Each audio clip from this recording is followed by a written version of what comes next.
doing second opinion, and we are going live right now. I'm so lucky to be joined by Ali, the CEO and founder of Sumeria Space. I'll give him a moment to introduce himself, but first, just really quickly, as you know, Second Opinion is a show we run to learn more about what founders are building and give a peek inside the investor mind to share what stands out in a deck, what maybe makes us scratch our heads, and where there are opportunities to refine to improve the conversion for investor meetings and ideally for checks from strategic investors. So I'll hand it over to Ali to share an intro. How are you doing? And thanks for being here. Haley, I'm trying to be warm, number one, in the middle of snowy DC, and I'm lucky to be invited to Second Opinion. So thank you very much for that. Oh my gosh, of course. Thank you. Stay warm. It's cold out there. Yes, we are here in DC. Here. Yeah, thank you very much, Haley. I mean, I'm here to support all other founders. This is definitely not, the easiest of journeys, but that makes it so much more exciting. So a little bit about myself, just quick background. I'm an engineer turned business developer. I've been, for the entirety of my career, 15 years in the space and satellite industry. First half was some traditional operators as an engineer, then kind of got into the strategy and business development world. I moved to San Francisco to work for some VC-backed satellite companies, and that just opened up my eyes to the excitement of building something from scratch. And I just caught that bug, and I've been at it for about a year together with my co-founder on Sumeria Space. Awesome. Well, you have so much experience in the industry. I knew so little, but that was actually part of why I was excited to look at your deck and meet you and Massey, because you're solving a massive problem in a space that still seems pretty under-supported. So maybe you can share what you're building, how you're approaching the problem. Let's go through your deck, and then we'll play it back and maybe just go slide by slide on questions and kind of what stands out. Absolutely. Let me switch over to the tab with the deck and go into the slideshow mode. Is this visible on the screen? It looks great. Yeah. Great. So what we're building in a nutshell is Space's fastest network to deliver real-time intelligence to decision makers on the ground. Awesome. That is the mission that we are focused on. And to kind of bring this together, Haley, I'll start with a problem set to visualize this in the minds of anyone watching this today. Let's think back to about a year ago when the very unfortunate wildfires were raging on the West Coast, in California, Vancouver, and so on. And so firefighters were doing everything they can, and the losses were north of $10 billion, by the way. So believe it or not, a part of the problem is that the firefighting authorities don't get real-time images of those fires continuously. They get maybe one or two images, and then they're cut off.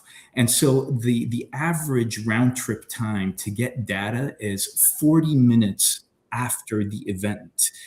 At that point, you're just reacting to damages and losses. You're not preventing them. And that's exactly what we want to do. We prevent damages by replacing or complementing the radio wavelengths that satellites use to transmit their data to the ground, as you see in this left picture, with laser signals instead. And what that means is you are multiplying the speed of transmission by literally 10 to 100x of what it is today. And not only that, the added bonus is you get an enhanced cybersecurity level for that transmission. Radio waves can get intercepted or jammed relatively easily, but with lasers being point-to-point beams, that interception or jamming area shrinks to just meters on the ground. And it makes that so much harder. And today, with everything happening in the world, having that enhanced cybersecurity, especially in the geopolitical scene, is a must. Actually, it's not even a bonus anymore. Yeah, makes sense. So, Haley, what we discovered as we engaged the market to solve this problem with lasers is that there is a sufficient amount of number of satellites that have these laser systems. They're using them today to transmit data from one satellite to another, not yet to the ground. And if I can ask, what percentage of satellites are able to use this laser communication technology? Yes, so it depends on what players you count or discount in the market. Some are vertically integrated or not, but about 80% of satellites out there today have a laser comm system of some sorts. Oh, wow. Okay. Much Yes. bigger than I thought. This is great. Thank you. Yes, Telling us. yes, indeed. And to elaborate why that number, the 80%, is big, because that counts the SpaceX/Starlink satellites. If you discount Starlink, given their integrated approach, then you're at about 20 to 30% Okay. of the market. Got Yes. it. That's more what I sort of thought, but good to think about both numbers. Yes, absolutely. You need to definitely look at both, and it depends on your business approach. And then, so that was a great start. Hey, there's great infrastructure in space. Yep. What's happening on the ground? How can we get them to communicate with the ground? Uh-huh. So, as you might see here with the different colors on this slide, we discovered that there are about 40 laser ground stations. I'm just going to start referring to them as towers, 40 laser towers on the ground. And those are ideal for global continuous communications. So what's the problem? Turns out that these 40 towers are owned by 30 different shops. So it's a highly fragmented ecosystem.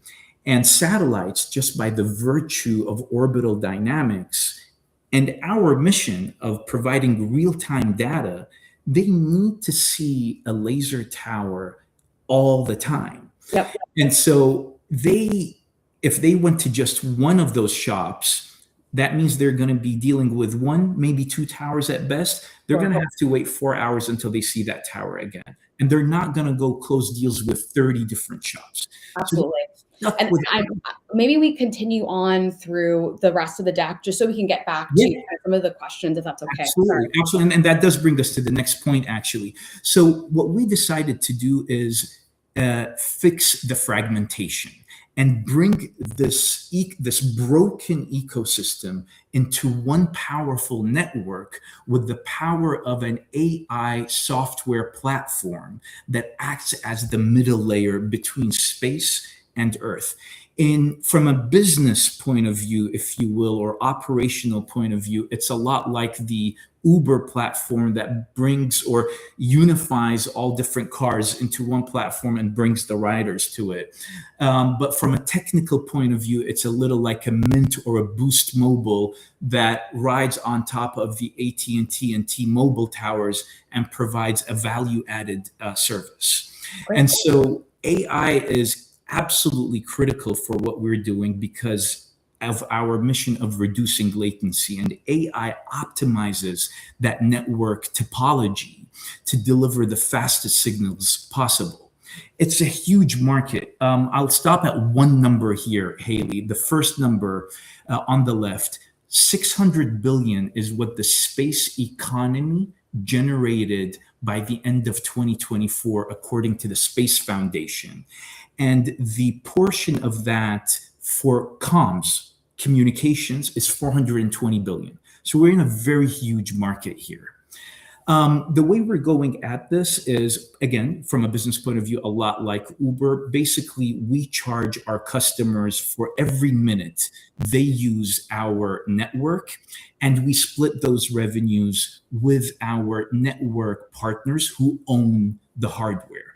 Our network partners also pay us to onboard their hardware. That's how excited they are about the service that we bring and the pipeline of customers we have already closed. I will skip through these slides. and go to the very end. What we're raising today is about $900,000 for this pre-seed round. And the beauty of it is when you are a software-centric company, you're very CapEx lean. So what that will give us, the $900,000, is it will bring $8 million in revenues 12 to 18 months after it's raised. Yep. Awesome. Thank you so much, Ali. Great run through of what you're building at Sumeria Space. Congrats on your progress and your vision for really creating something in a market that's still emerging. Maybe we can go back to the beginning of the deck and kind of flip through. Absolutely. Absolutely. Perfect. So you mentioned a few times as you were presenting this sort of analogy. So you used Uber as a kind of grounding idea, which I think can be really helpful with investors. Like, what is the mental model I should be wearing when I am looking at this deck? For what you're building, one of the things I got a little bit stuck on was the number of ground stations relative to the number of satellites. When you think about Uber, it's like, hundreds of thousands, if not millions of cars, and then tens of millions of consumers. So I was trying to think about that mental model. You did offer another one, which is more around the telecom network. So you have the benefit of Uber being very recognizable. I would imagine there are other analogies that could work even better for the kind of ratio and dynamics of the marketplace you're building. Yeah, and you're absolutely right, Haley. The Mint Boost Mobile is a much better analogy from a technical point of view. To elaborate a little bit on that point and clarify it, again, that analogy really hits the nail on the head. Just like a single 5G tower can communicate with thousands of phone calls coming in and out, or data transmission of any IP requests, really. It's kind of the same with these laser towers. And the beauty is when you are dealing with laser, even if in that instance you have a single satellite transmitting to a single tower, because of the very high speeds, you finish downlinking whatever terabytes of data the satellite carries within seconds, truly opening up the window for the next satellite and the next satellite, so that in a 5-minute window, 10-minute window, you're able to service hundreds of satellites. So what I was almost thinking about is like you helping space comms move from like the dial-up age to the internet age, right? Like that you're speeding up communication so significantly. And something actually that I thought about along those lines was, is this really constrained to the 40 ground stations, or is there a need for kind of intra-satellite communication as well? So thinking about some of the challenges that can emerge with radio frequency transmission versus laser transmission, it seems like weather can be a challenge for lasers. So would there ever be a need to actually send data to other nodes in the network? So that was actually a core sort of technical question I had for you. And in just trying to understand how you build this network and then the defensibility as well. Yeah, absolutely. Great questions, Haley. And I'm going to ask you to repeat some of them. So I'm just going to focus on the first one. In terms of, does this network of 40 towers suffice to provide the service? Yes, it absolutely suffices to provide a service, but we would benefit from scaling it up even more. The more towers you put into the network, the higher your SLA, service level agreement, can be, coming close to 100%. But today with 40 stations, you're already at about 99%, which is phenomenal. And the reason this works very well compared with RF, and I want to especially talk about the atmospheric and weather challenges that you mentioned, is we're solving that with 3 different ways, but I want to hit on one point to keep it crisp for the show here, which is geographic site diversity. What that means, I'm going to go over here as an example, Haley. If you take a look at this representative satellite right over the middle of the continental United States, the arc of the continental United States, this satellite in low Earth orbit can see any laser ground station all the way in Hawaii to where we are on the East Coast, the DMV area. And so it sees laser ground stations in what I call different separated or divorced climates. Obviously, the weather in California today or in Hawaii has nothing to do with where we are. So, because of that sufficient proliferation of laser towers, the AI engine of our network will at any given moment calculate the best performance of all the laser towers in line of sight of the satellite and pick the one that is in the best possible area from a weather point of view, from an atmosphere point of view, even power, infrastructure, and so on. Got it. Got it. Yeah, because it seems like a core part of what you're building is this routing, because that can be so valuable. And also, it sounds like it's pretty hard and maybe requires some proprietary knowledge that you have 15 years experience in industry. Maybe I can actually do this. I'm going to share my screen if that's okay. Yeah, absolutely. And I am going to flip through your deck and just share some quick thoughts that came up as I was going through your deck. So I'm going to turn this on. Okay, cool. So you can see my deck. So Ali, thank you again for the amazing pitch. We talked a little bit about your first slide, using Uber as this mental model and learning more about what you're building. I was thinking more about like taking space into like beyond dial-up into, you know, the Wi-Fi age.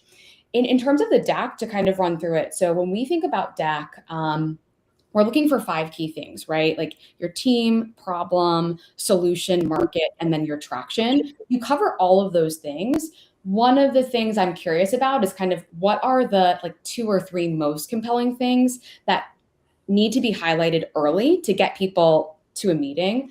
One, I could imagine you and Massey leading with yourselves, right? It's early. A big part of what investors are backing at pre-seed is the team. It's your experience, it's your interest in the space, your expertise, and then also the traction, right? The fact that like you're doing something new and you've actually made progress. Like those 2 things really jumped out at me and were big reasons that I was so excited to chat with you.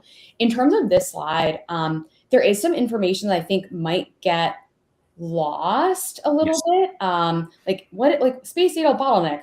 Like what is a spatial bottleneck? So even to go into the problem immediately, I could see that being really helpful. Like radio frequency, and I was like, RF, what is that? Right? I had to look it up. So radio frequency is slow and costly. We can do it X% faster with lasers. Like put it right up there at the front.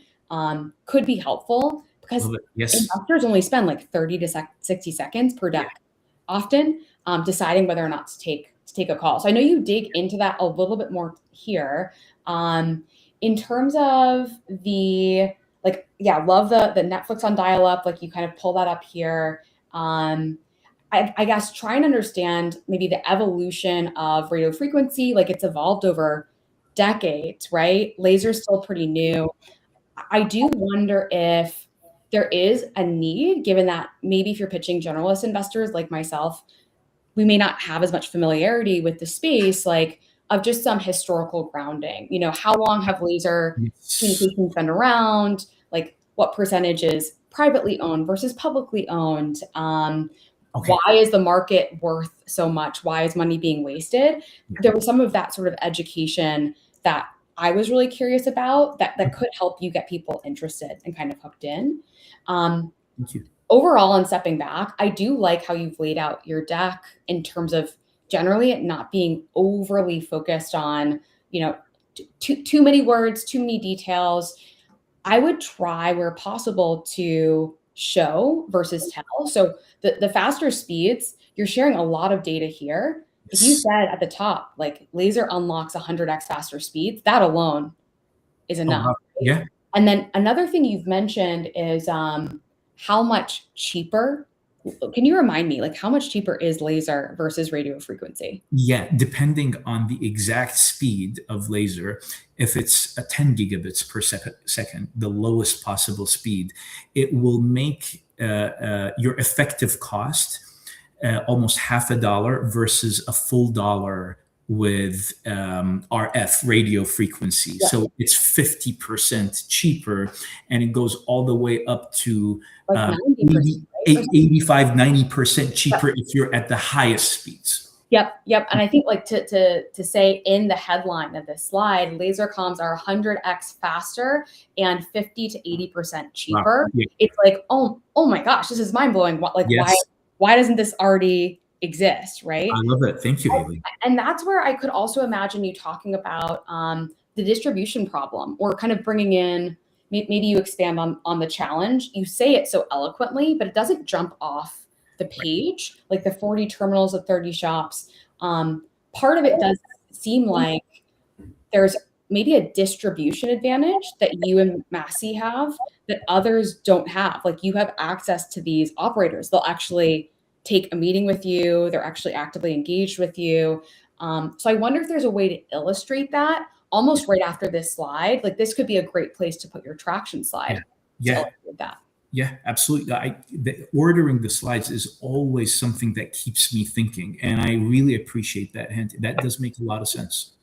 Yeah, but I'm sure it depends again on who you're pitching to, because if you're talking to someone who's in dual use or aerospace, they probably totally get this immediately, and they actually have a different set of questions. Has that been your experience? Haley, I gotta tell you, almost every interaction is different.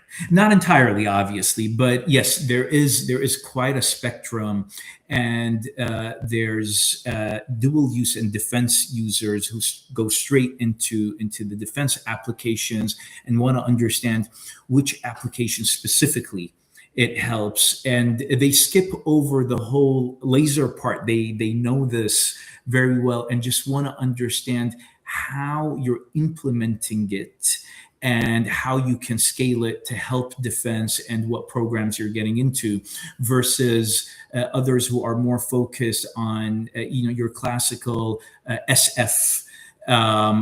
Silicon Valley investors look at it very differently. Look at scale. When are you going to hit $1 million in revenues? How are you going to do that? What different business models do you have, and so on? Yeah, that makes a lot of sense. Thank you so much for sharing your experience. This slide is interesting, and you sharing how the product works.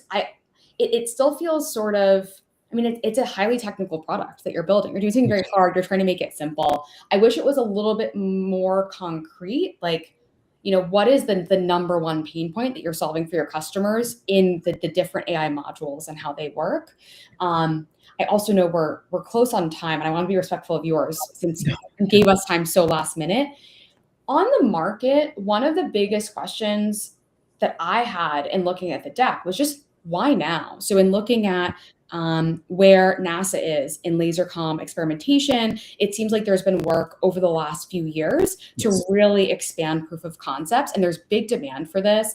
But even just looking at, okay, like, are there specific DoD asks for spending on this technology? Is there a specific sliver of the market that has a more urgent need right now? Like, the growth of these laser comm enabled satellites. So I'd be curious to really double click on this to kind of show investors, like, this has to be funded right now because the need is so urgent and so painful for a certain subset of adopters who are looking for a solution. Yeah, I totally get it. That does make a lot of sense, Haley. And you nailed it by talking about the growth of the number of satellites that are equipped with laser systems. We just crossed, and thanks to my previous experiences where I was active before starting Sumeria, where I had a firsthand in selling these laser systems, we just crossed that critical threshold that makes this a solid market that we have to tap into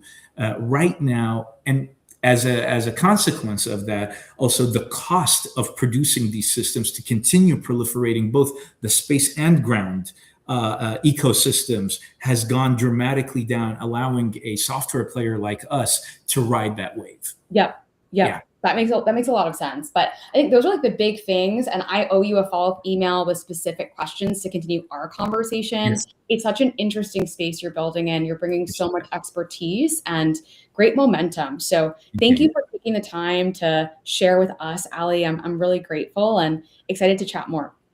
Haley, thank you very much. I'd appreciate you having me on the show. Thank you.